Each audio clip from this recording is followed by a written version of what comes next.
আজকে আমাদের প্রথম ভিডিওটি কোনো এক ব্যক্তি নর্মালি বাচ্চাদের বৃষ্টিতে ফুটবল খেলার ভিডিও রেকর্ড ছিল।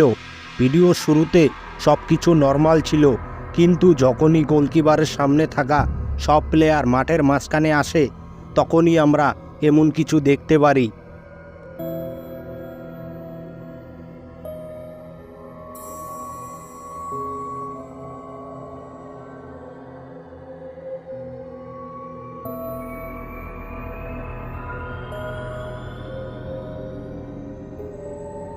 গোলকিপার সেখানে একাই দাঁড়িয়েছিল। তার পিছনে জঙ্গল থেকে কালো ধরনের ছায়া তার কাছে আসতে থাকে, এসে তার শরীরে প্রবেশ করে। আপনাদের কি মনে হয় আত্মাটি বাচ্চাটিকে নিজের বশে করতে চেয়েছিল? আপনাদের মতামত কমেন্ট করে জানান। বন্ধুরা, এখন যে ভিডিওটি আপনারা দেখতে পারছেন এটা একটা খালি বাংলোর মধ্যে থেকে রেকর্ড করা হয়েছে। এই বাংলোটি কয়েক বছর ধরে বন্ধ পড়ে রয়েছে।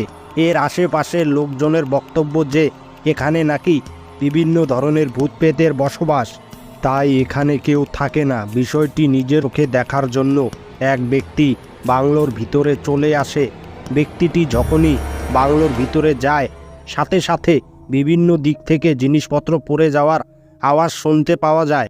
তারপর লোকটি সেই রুমে প্রবেশ করে যেখান থেকে আওয়াজ আসছিল।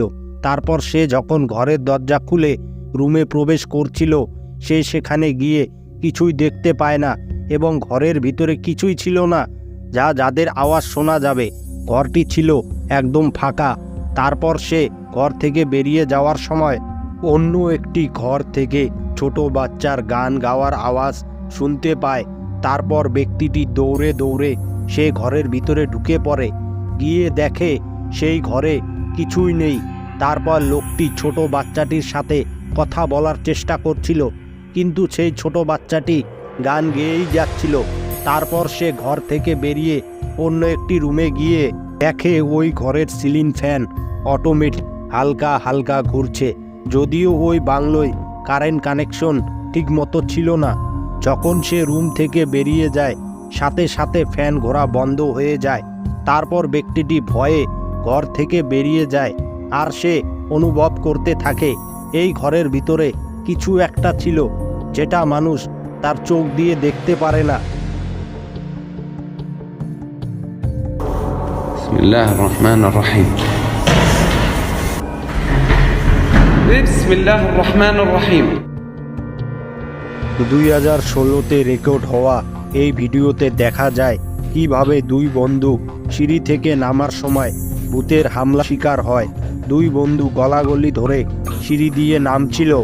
সিঁড়ির মাঝখানে যেতে না যেতেই একটি ছায়া তাদের কাছে আসে এবং এক বন্ধুকে টেনে নিয়ে যাওয়ার চেষ্টা করে।